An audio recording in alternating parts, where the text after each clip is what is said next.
The silence that followed was deafening. My sister Victoria's fork clattered against her plate as she stared at my phone screen, her mouth hanging open. The number glowed back at us. $127,438,921.47. That's not real, she whispered, her voice barely audible over the crackling fireplace in Mom and Dad's dining room. I calmly took my phone back and slipped it into my pocket. You're right, Victoria. I probably should skip Christmas gifts this year. Wouldn't want to seem too flashy. Mom looked between us, confused. What's going on? Victoria, why do you look like you've seen a ghost? Dad continued cutting his turkey, completely oblivious to the tension. Victoria's probably just stressed about her promotion at the bank. You know how demanding finance can be. If only he knew. Victoria's eyes were still locked on me, searching my face for any sign that this was some elaborate joke. But I'd been keeping this secret for too long, and frankly, I was tired of their condescending comments about my simple lifestyle. For the past 3 years, every family gathering had been the same routine. Victoria would arrive in her BMW, designer handbag swinging from her arm, ready to regale everyone with stories about her latest client acquisition or her 6-figure bonus. Meanwhile, I'd show up in my modest Honda Civic wearing clothes from Target, and listen to the subtle and not-so-subtle comments about how I needed to get serious about my career. Sweetie, you're 32, Mom had said just last month. Don't you think it's time to move out of that little apartment and get a real job? Victoria was making 6 figures by your age. What they didn't know was that while Victoria was climbing the corporate ladder at her regional bank, I'd been quietly building an empire from my little apartment. 3 years ago, I'd started with $50,000 I'd saved from my job at the tech startup. Most people would have blown it on a new car or a fancy vacation. Instead, I'd spent months researching emerging markets, studying financial patterns, and making calculated investments that most traditional financial advisors would have called too risky. The first big win came from cryptocurrency, back when Victoria was still calling it fake internet money. I'd invested $20,000 in 3 different coins that everyone said would fail. 6 months later, that $20,000 had turned into $400,000.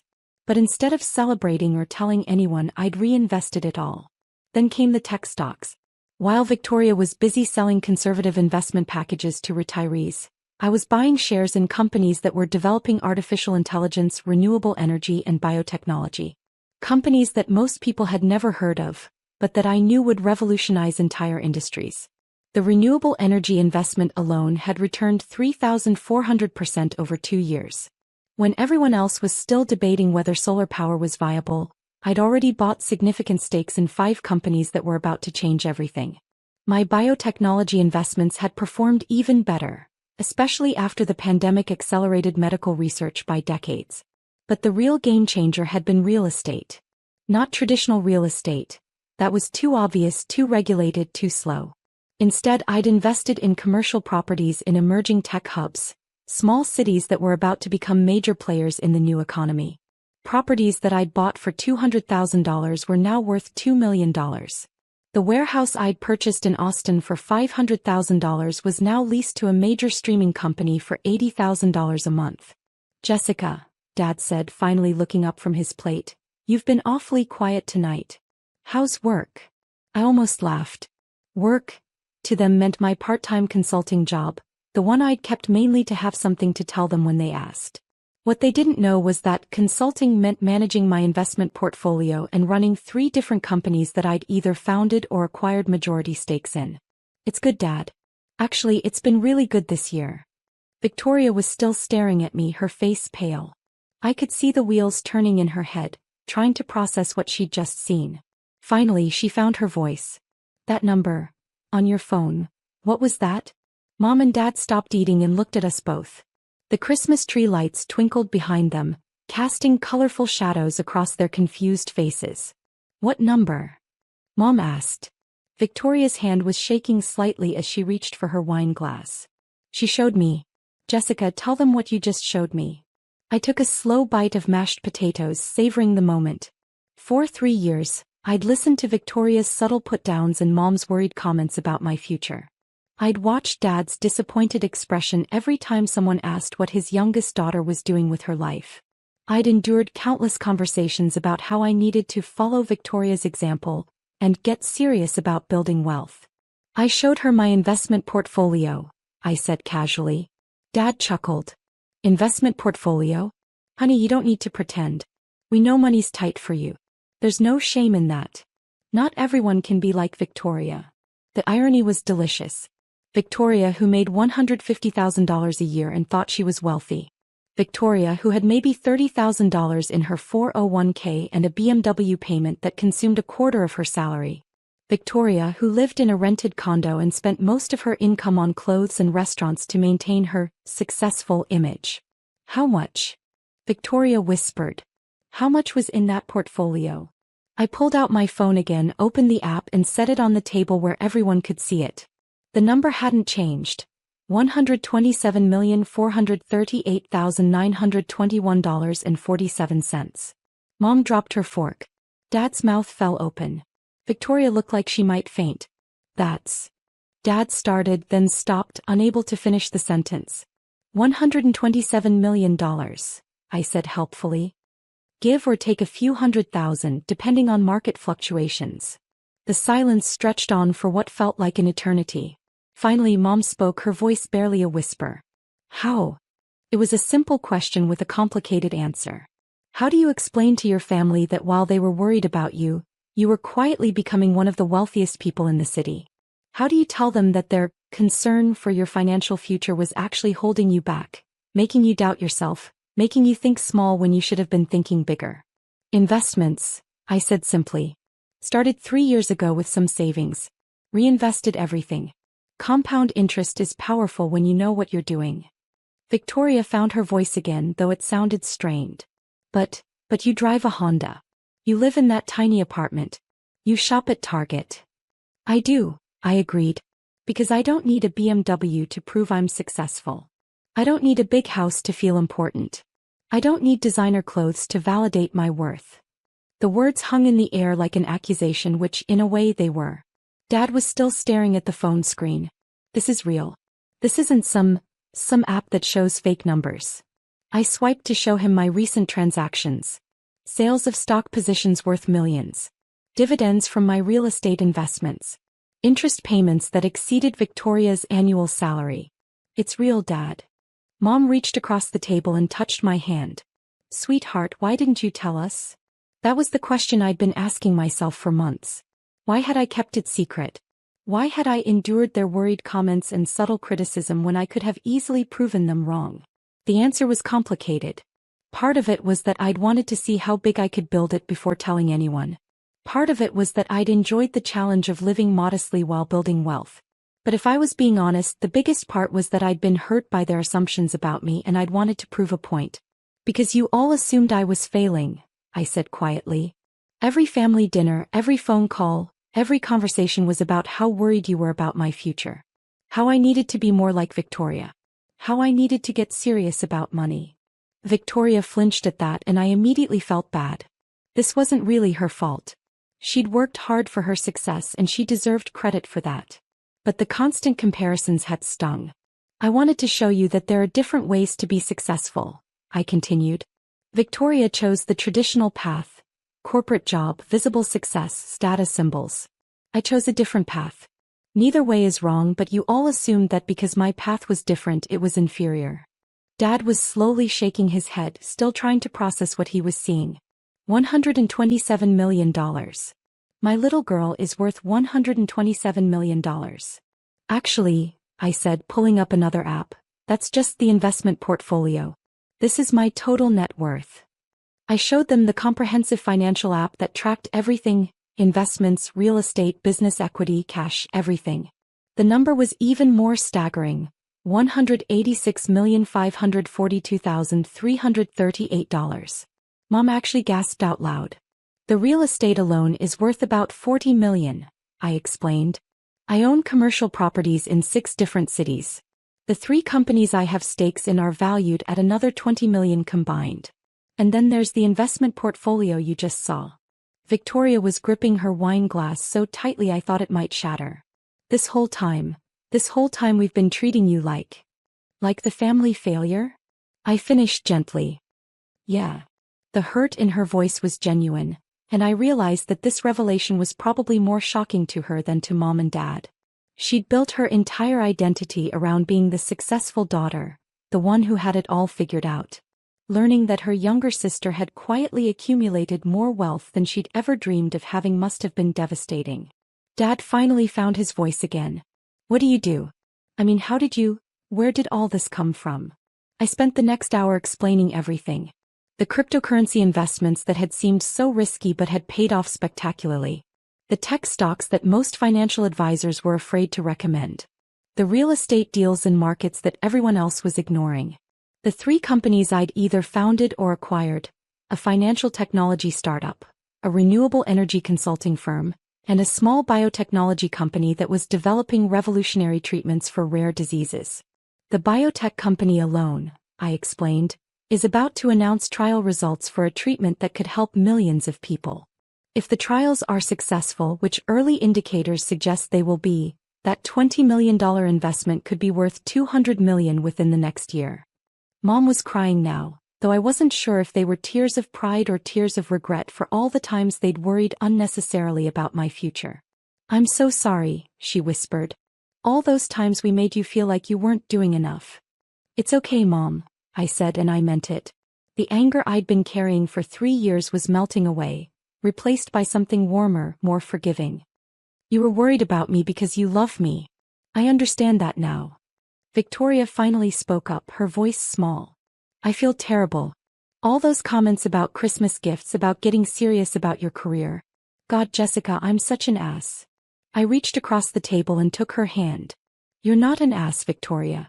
You're a good sister who was looking out for me the only way you knew how. Your path worked for you, and I'm proud of what you've accomplished. My path was just different. Dad was still staring at my phone, occasionally scrolling through the numbers as if he couldn't quite believe what he was seeing. So when you said you couldn't afford Christmas gifts, I laughed. I was being sarcastic. I actually bought everyone's gifts 3 months ago. They're being delivered tomorrow. What did you get us? Mom asked, wiping away tears. Well, Victoria mentioned that she's been wanting to take a European vacation but couldn't afford to take that much time off work. So I bought her a month-long trip to Italy, Spain, and France. All expenses paid, first-class flights, 5-star hotels. And I may have also paid her boss to give her the time off. Turns out his daughter needed help with college tuition. Victoria's eyes went wide. Jessica, you didn't. I did. You work too hard and you never take real vacations. You deserve to see the world without worrying about money. I turned to my parents. Mom, Dad, I know you've been talking about downsizing the house and moving to one of those retirement communities. I looked into the one you mentioned, Sunset Gardens. I bought you the premium villa with the golf course view. It's fully paid for and the HOA fees are covered for the next 20 years. Mom started crying again, but this time I was sure they were happy tears. But that's not all, I continued. Dad, you've always talked about wanting to write a book about your experiences in the Navy. I hired a professional writing coach and got you a publishing deal with a company that specializes in military memoirs. They're excited to work with you. Dad's eyes were getting misty too now. Sweetheart, this is too much. It's not too much, Dad. It's not even close to too much. You know what I spent on Christmas gifts this year? Less than 0.5% of what I made last month. Money is just a tool, and if I can't use it to make the people I love happy, then what's the point of having it? We sat there for a while, the dinner getting cold as we talked about everything that had happened over the past 3 years. Victoria asked detailed questions about my investment strategy, genuinely curious about how I'd built such wealth so quickly. Mom and Dad shared their worries and fears, apologizing for all the times they'd made me feel inadequate. There's something else, I said as we were clearing the dishes. Victoria, your bank, First National Credit, right? She nodded, looking confused. I've been looking at their financial statements. They're in trouble. Bad loans, poor management decisions, regulatory issues. I'd estimate they have maybe 6 months before they either get bought out or go under. The color drained from Victoria's face. What? No, that's not. Mr. Henderson would have told us if there were serious problems. I pulled out my phone and showed her the analysis I'd commissioned from a top-tier financial consulting firm. Mr. Henderson probably doesn't know how bad it is yet. Or if he does know, he's not telling anyone because he's hoping to find a way out. Victoria sank into a chair, the reality of her situation hitting her. I'll lose everything. My job, my savings, my 401k if it's tied up in company stock. You won't lose everything, I said gently. Because I have a proposition for you. She looked up at me hopefully. I'm starting a new investment firm.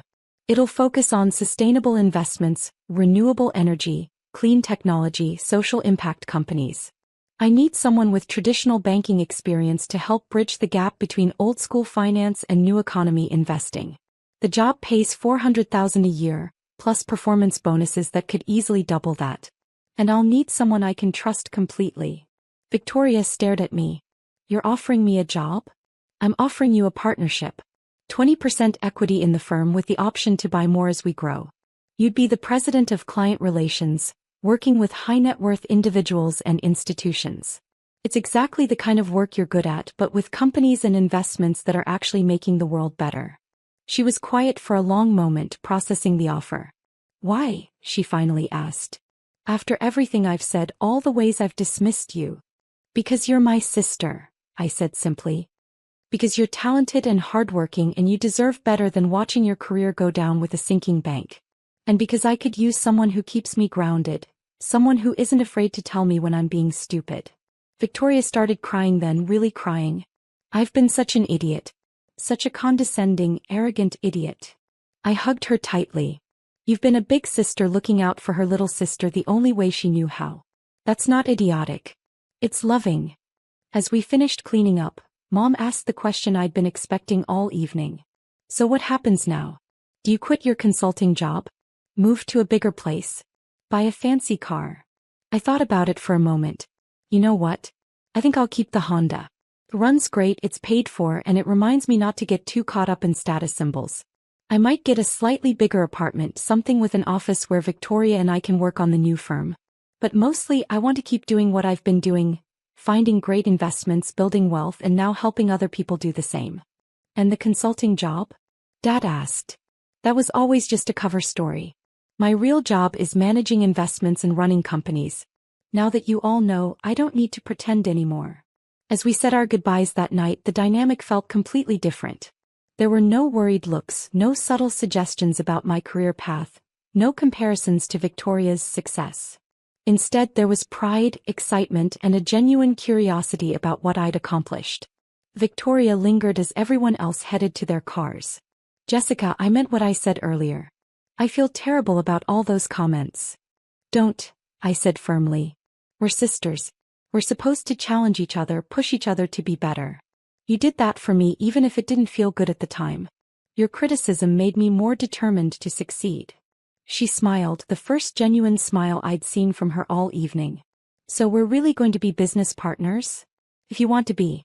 But Victoria, I need you to understand something. This isn't charity.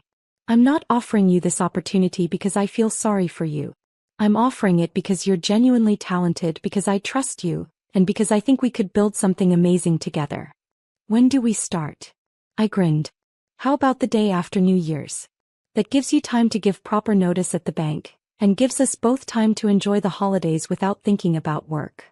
As I drove home that night in my modest Honda Civic, I reflected on how much had changed in just one evening. For 3 years, I'd been carrying the weight of my secret, enduring comments and assumptions that hurt more than I'd admitted. Now finally my family knew the truth. Not just the financial truth but the deeper truth. That success comes in many forms, that appearances can be deceiving, and that the quiet person in the corner might just be the most powerful person in the room.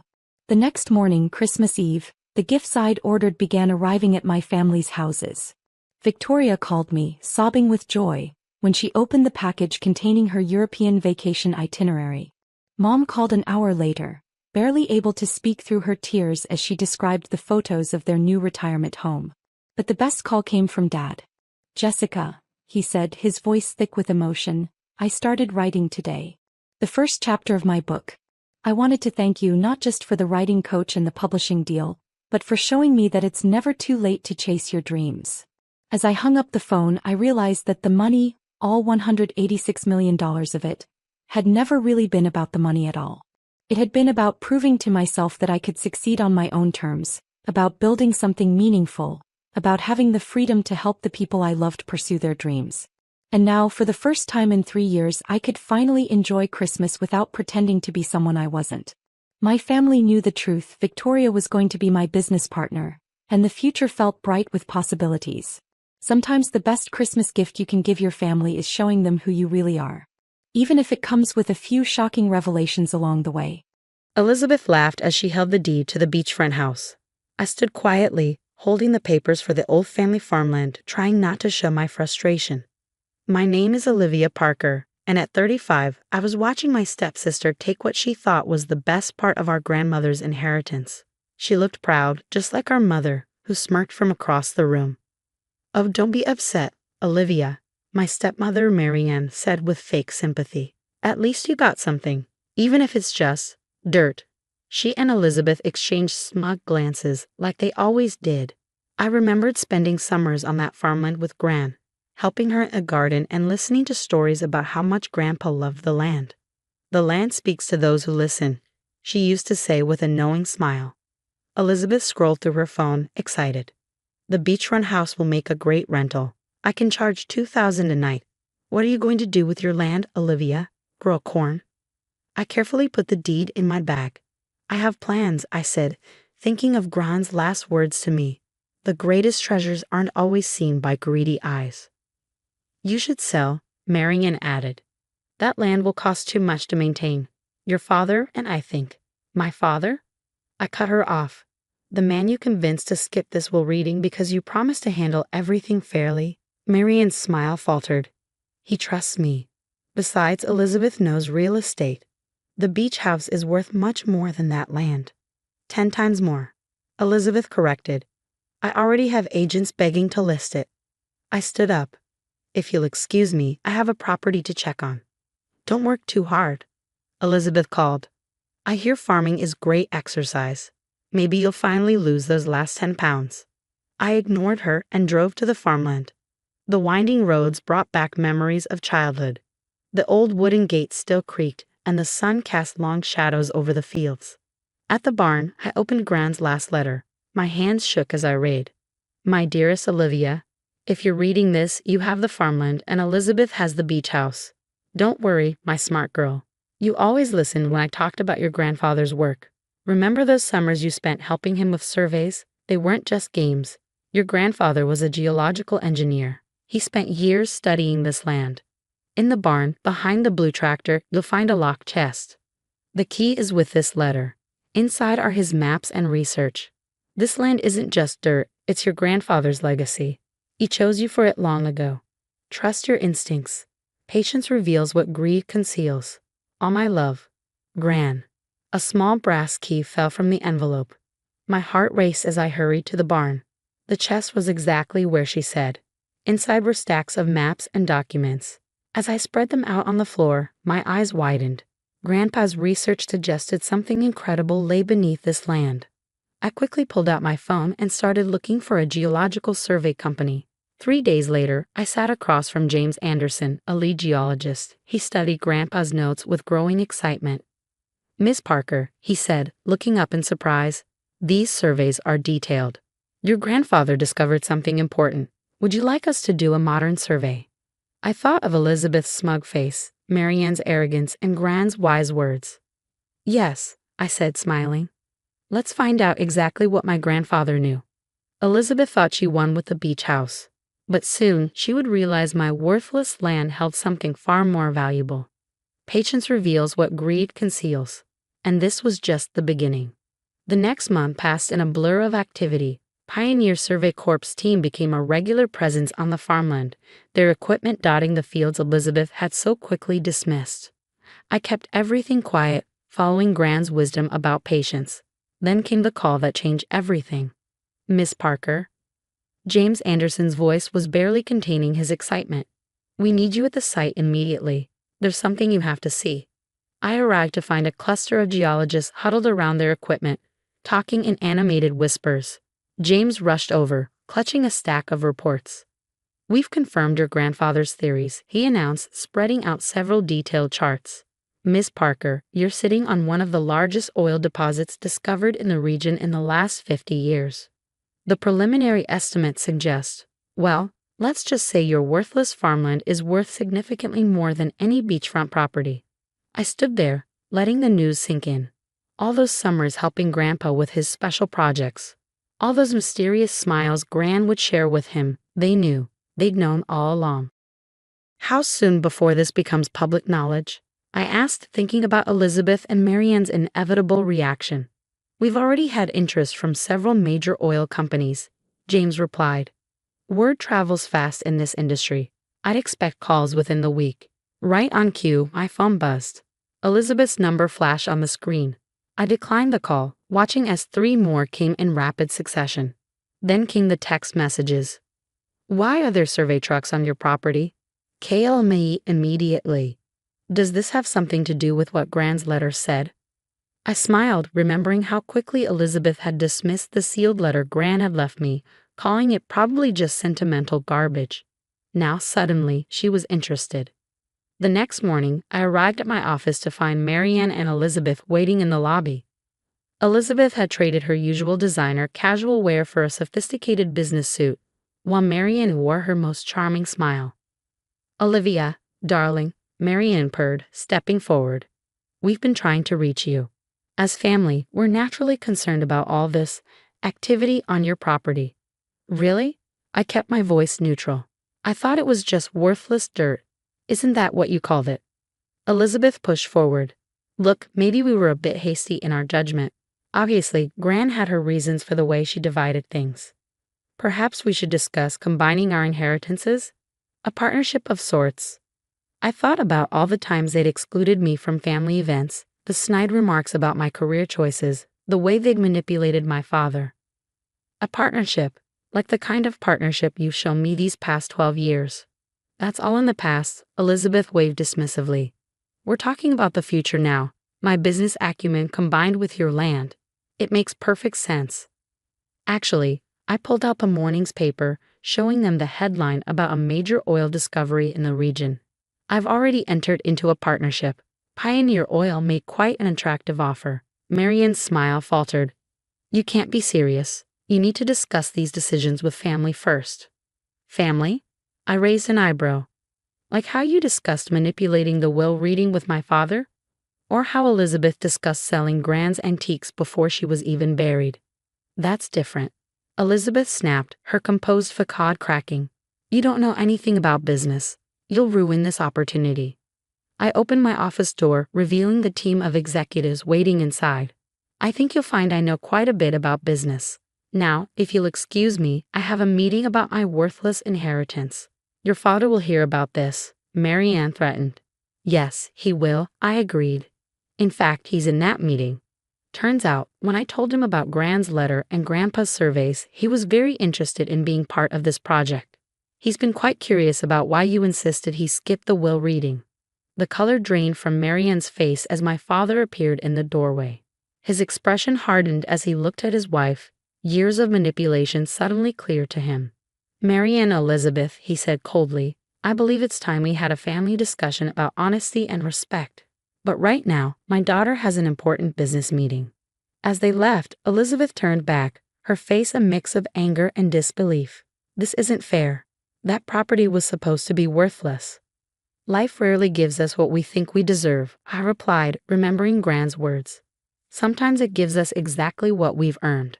The meeting went perfectly. By the end of the day, I had signed a contract that would not only preserve the farmland's natural beauty, but would also generate more wealth than Elizabeth's beachfront property could make in 100 years. That evening, I visited Gran's grave, placing fresh flowers by her headstone. You knew all along, didn't you? I whispered. You and Grandpa both knew exactly what you were doing.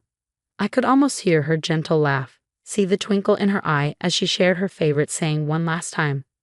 Patience reveals what greed conceals. As I drove home past the farmland, watching the sunset paint the fields in gold, I realized Gran had left me more than just oil-rich land. She'd given me the chance to show Elizabeth and Marianne that true value isn't always visible at first glance, whether in property or in people. The real question was, what would I do with this newfound power? The transformations that followed were far more satisfying than any revenge could have been. The first change came at home. My father finally saw Marianne and Elizabeth's true colors. The carefully crafted manipulations they'd built over years crumbled in the face of undeniable evidence. "I've been such a fool," Dad said one evening as we sat on the old porch swing at the farmhouse, which I decided to restore rather than demolish. "All these years, I let them convince me they had everyone's best interests at heart." The divorce papers were already filed. Marianne's attempts to claim a portion of the oil profits had been swiftly dismissed by the courts, especially after evidence emerged of her attempting to manipulate the will reading. Elizabeth's beachfront property dreams weren't faring much better. The real estate market had taken an unexpected downturn, and the property taxes were proving more than she could handle. Her social media posts about being a successful property mogul grew increasingly desperate. But I didn't feel the satisfaction they expected me to. Instead, I thought about Gran's other lessons, the ones about grace and wisdom. One morning, I received a surprising visit from Elizabeth. Gone was the designer wardrobe and superior attitude. She looked tired, worn down by reality. "I'm selling the beach house," she admitted, staring into her coffee cup. "I can't afford the maintenance, and no one's renting at the prices I need."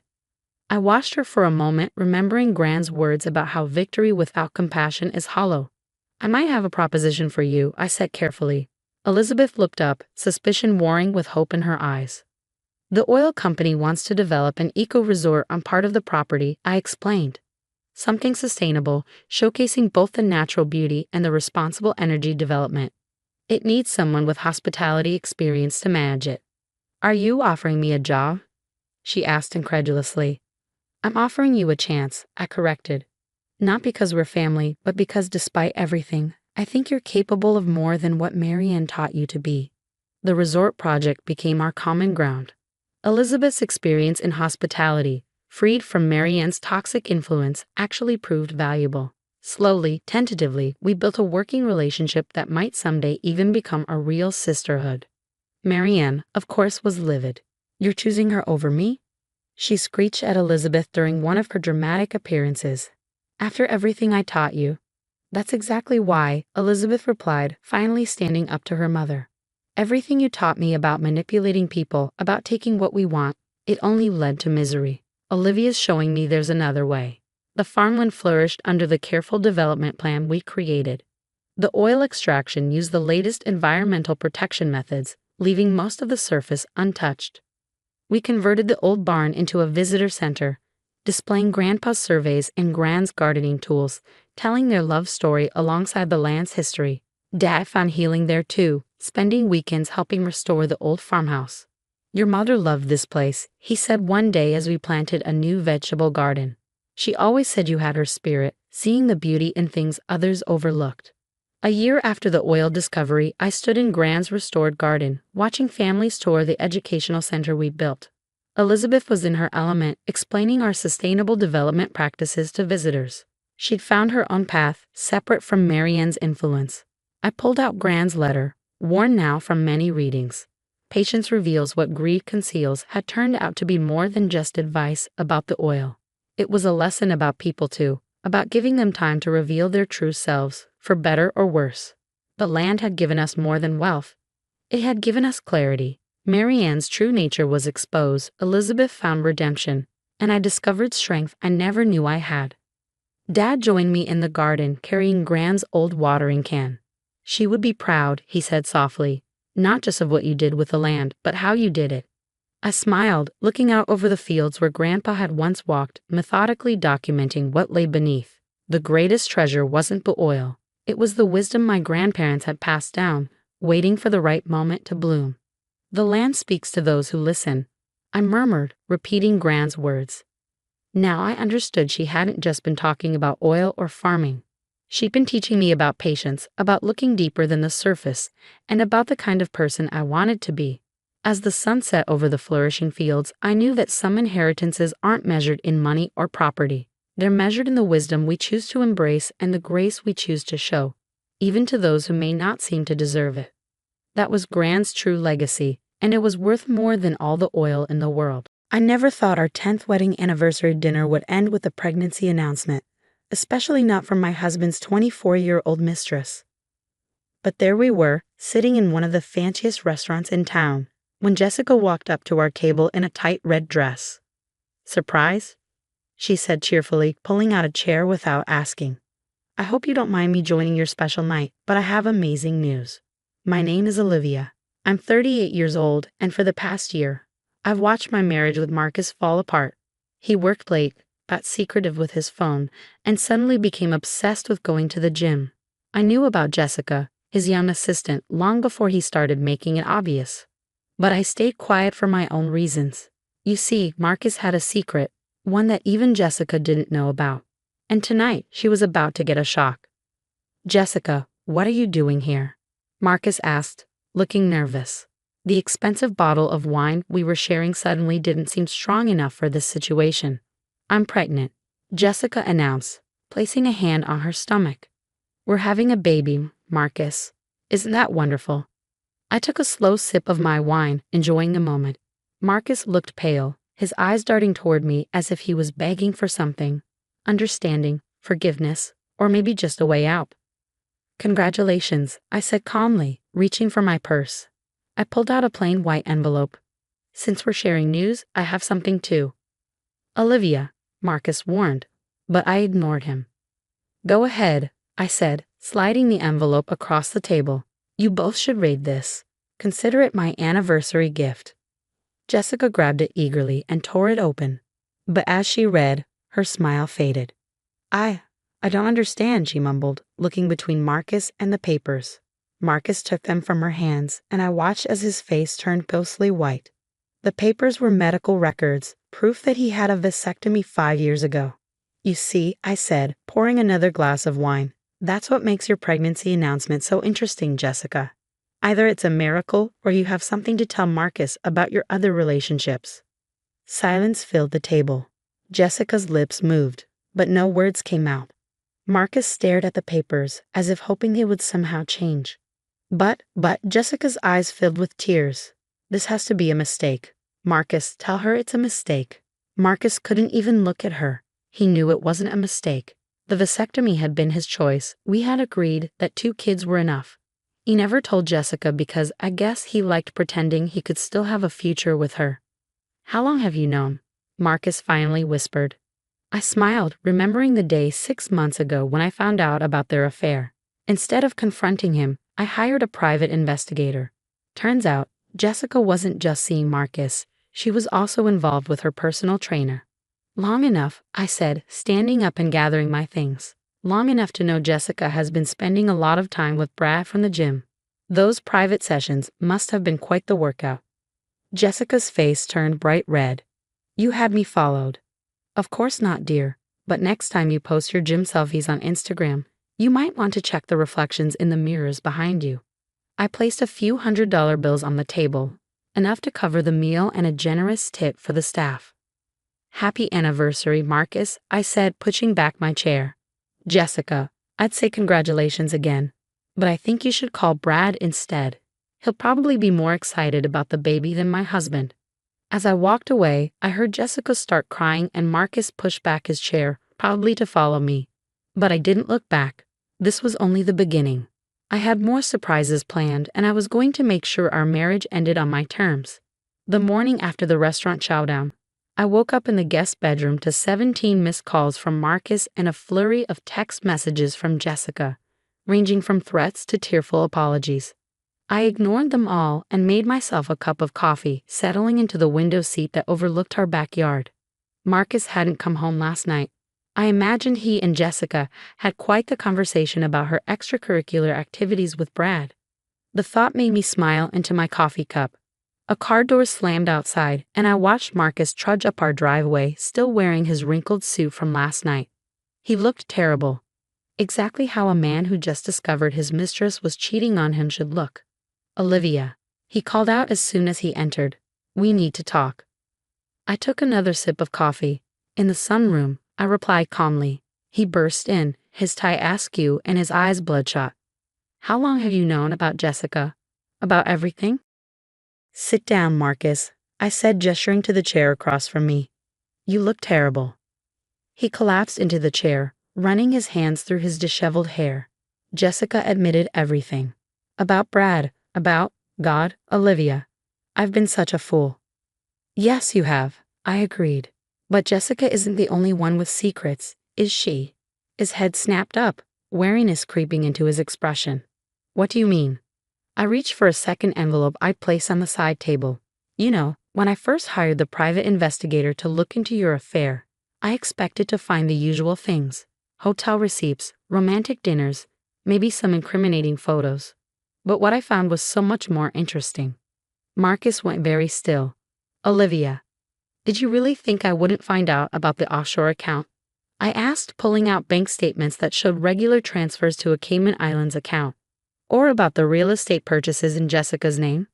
His face went ashy. I can explain. Oh, I'm sure you can. Just like you can explain why you've been systematically transferring company funds through shell corporations. I laid out more papers, watching his expression crumble. The forensic accountant I hired was very thorough. You had no right, he began, but I cut him off. I had every right. The moment you started using our joint assets to fund your midlife crisis with Jessica, you gave me that right. He slumped in his chair, the fight draining out of him. What do you want? Divorce papers are being delivered to your office this afternoon. My lawyer has already drafted a settlement agreement that I think you'll find very generous, considering the alternative. Alternative? He asked, though his tone suggested he already knew. The alternative is I take everything I've discovered to the board of directors. I'm sure they'd be very interested in learning how their CFO has been manipulating company funds. Not to mention the IRS, they tend to frown on undeclared offshore accounts. Marcus's face had taken on a greenish tinge. You wouldn't. Try me. I stood up, gathering the papers. You have until Friday to sign the settlement agreement. It gives you enough to start over, which is more than you deserve. In return, I get the house, my fair share of our legitimate assets, and your silence. And if I refuse? I smiled, the same calm smile I'd worn at the restaurant. Then envelope number 3 goes to the board of directors, and envelope number 4 goes to the IRS. Your choice. He stared at me for a long moment, and I saw the exact instant he realized he'd lost. Not just Jessica, not just his dignity, but everything he tried to hide. When did you get so ruthless? He asked quietly. I learned from the best, I replied. Now I suggest you go shower and change. You have a lot to think about before those divorce papers arrive. As he trudged upstairs, I pulled out my phone and sent a quick text to Jessica. By the way, Brad says congratulations. He's always wanted to be a father. Within seconds, my phone exploded with messages from her, but I simply turned it off. Let her and Marcus deal with their own mess.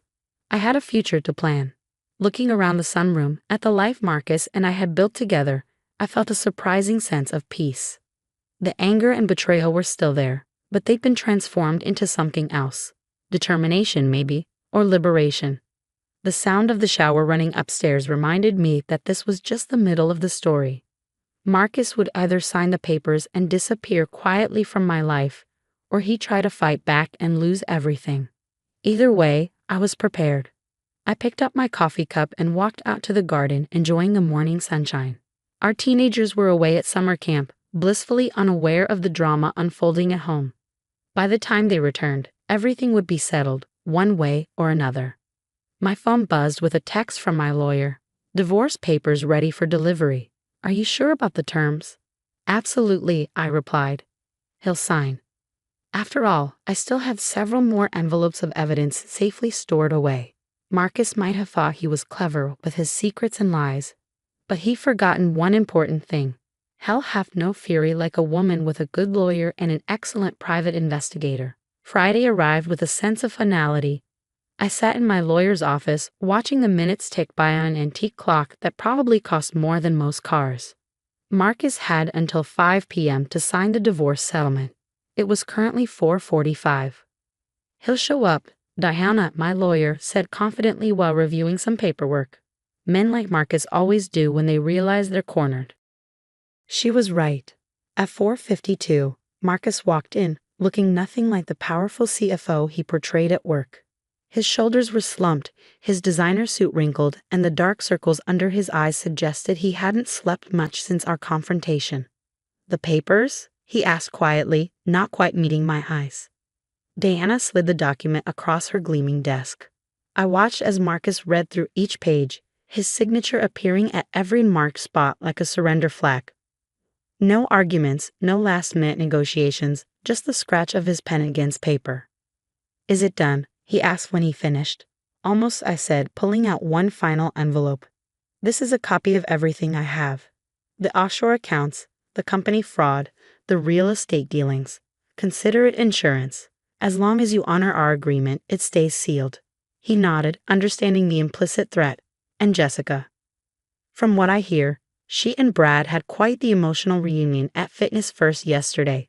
Apparently, he's thrilled about becoming a father." I couldn't help but smile. "Though she might want to invest in some waterproof mascara." Marcus winced. "I deserve that." "Yes, you did." I stood up, gathering my things. "Goodbye, Marcus. I suggest you start looking for a new job before the board starts asking questions about those financial discrepancies." As I walked out of the law office, I felt lighter than I had in years.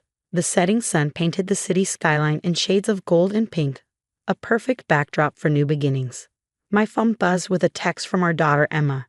"How was your anniversary dinner? Did Dad like the gift you planned?" I smiled, thinking of how to respond. Our kids would learn about the divorce soon enough. But for now, they deserved to enjoy their summer camp without adult drama. "It was quite memorable," I texted back. "We'll talk when you get home." Later that evening, I sat on my back porch with a glass of wine, watching the stars emerge. The private investigator's final bill had arrived. Money well spent for the freedom it bought me. Jessica had finally stopped texting, probably too busy dealing with her own complicated love life to harass me anymore. My phone rang. It was Diana. "Marcus just called," she said. "He's accepting a position with a firm in Seattle. Says he'll be gone by the end of the month." "Good," I replied. "The farther the better." "You know," Diana said, her tone thoughtful, "in all my years practicing family law, I've never seen someone handle a cheating spouse quite so efficiently. Most people let emotions take over." I thought about the months of careful planning, of building my case piece by piece, while Marcus thought he was being so clever with his deceptions. "The best revenge isn't about getting even," I told her. "It's about getting free." After hanging up, I went inside and opened the safe in my home office. Inside was one last envelope, the one I'd never needed to use. It contained the most damaging evidence of all, the kind that could have sent Marcus to prison. But I'd chosen a different path, one that let me walk away with my dignity and enough security to start fresh. The next morning, I woke up to a different kind of silence in the house. Not the heavy silence of secrets and lies, but the peaceful quiet of a clean slate. I had my home, my freedom, and best of all, I'd never have to attend another awkward anniversary dinner where my husband's mistress announced her miraculous pregnancy. Life has a way of surprising you. Sometimes it's with a devastating betrayal, and sometimes it's with the discovery of your own strength. Marcus had taught me an invaluable lesson, though not the one he'd intended.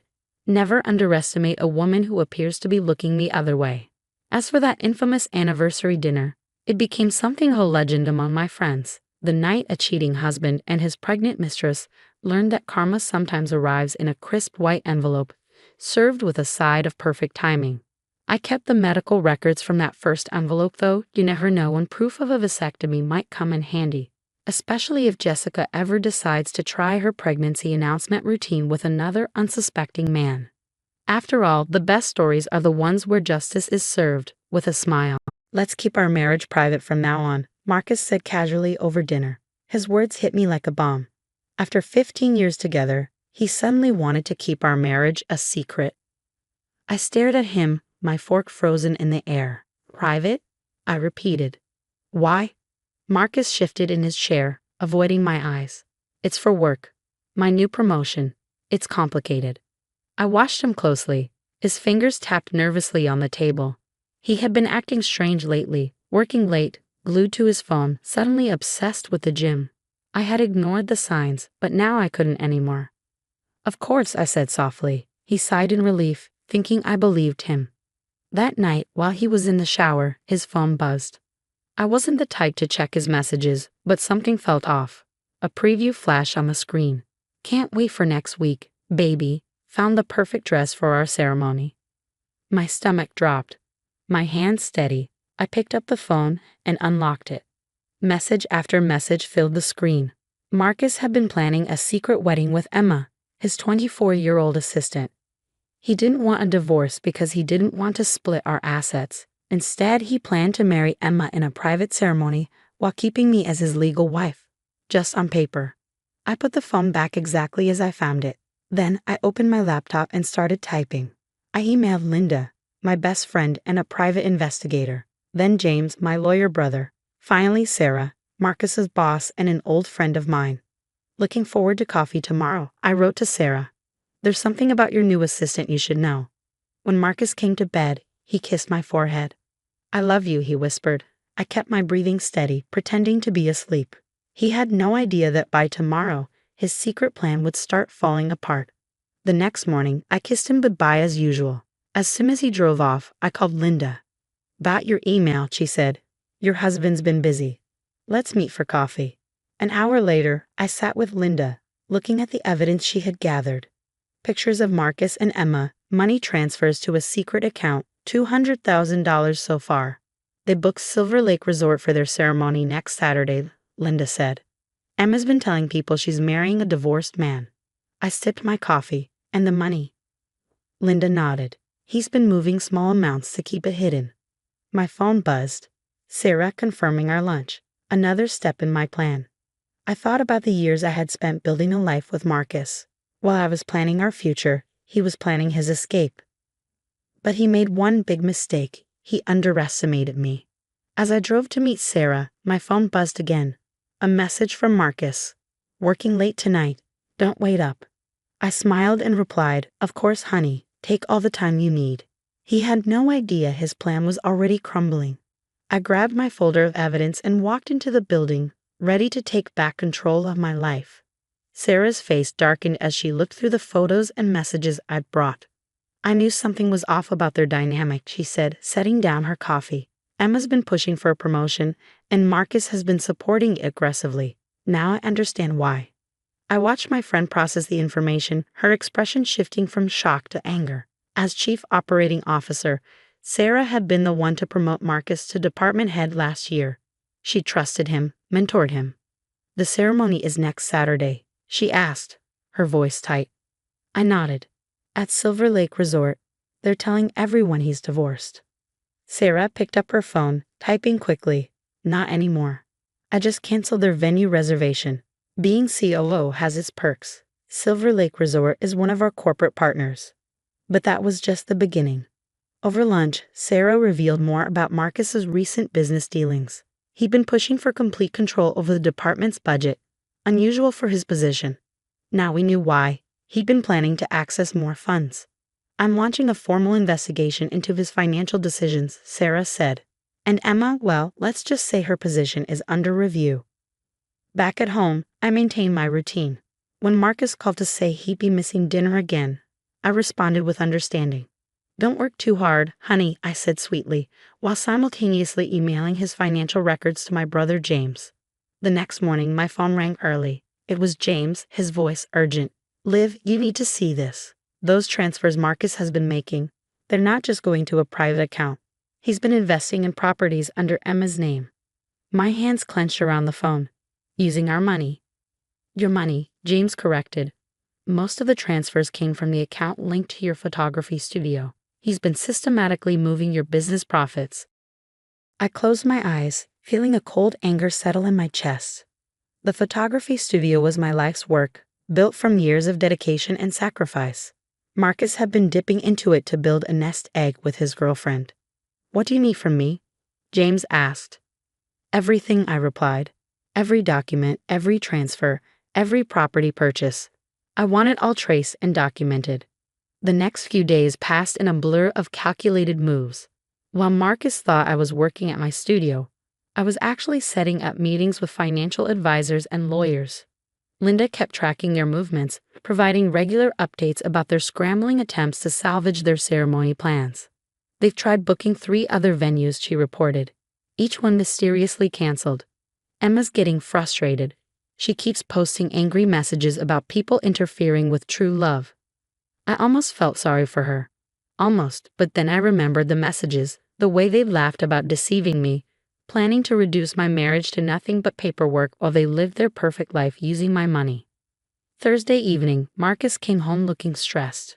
The ceremony was supposed to be in 2 days, and nothing was going as planned. I watched him pick at his dinner, dark circles under his eyes. "Rough day?"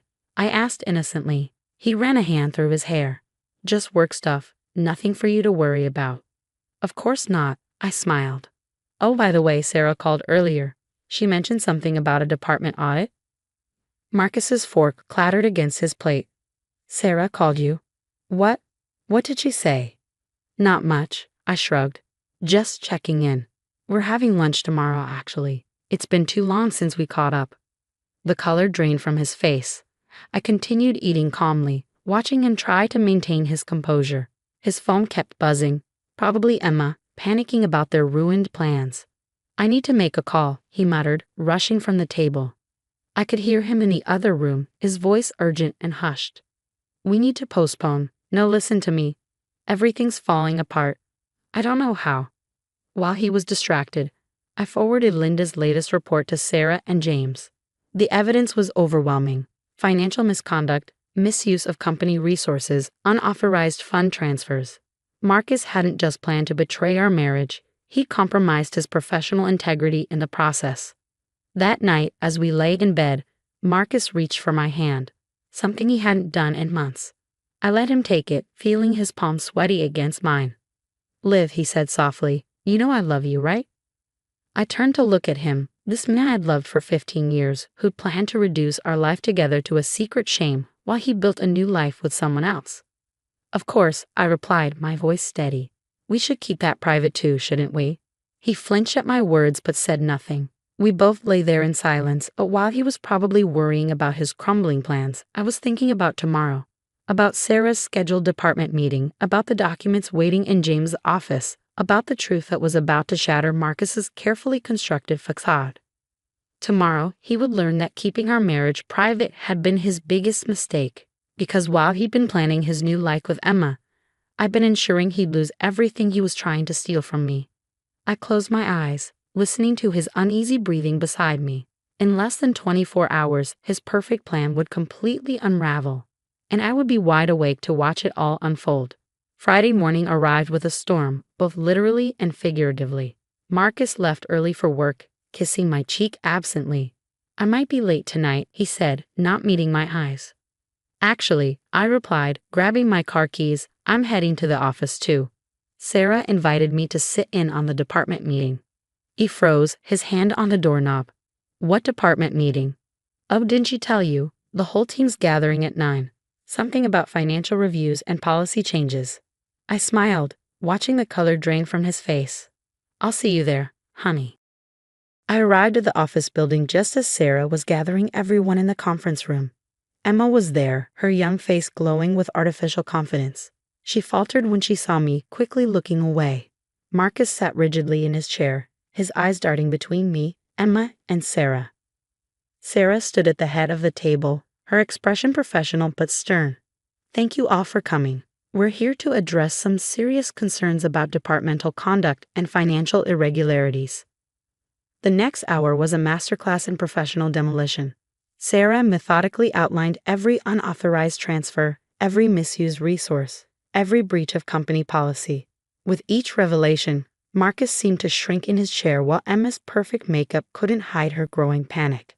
"Furthermore," Sarah continued, "we've discovered evidence of an inappropriate relationship between a department head and his subordinate, including the misuse of company funds to purchase properties under false pretenses." Emma burst into tears. "He told me he was divorced. He said the money was his." Marcus finally found his voice. "This is a misunderstanding. I can explain everything." "Please do," I said quietly, speaking for the first time. "Explain how you plan to marry your girlfriend while keeping me as your legal wife. Explain how you used my studio's profits to buy properties for your new life.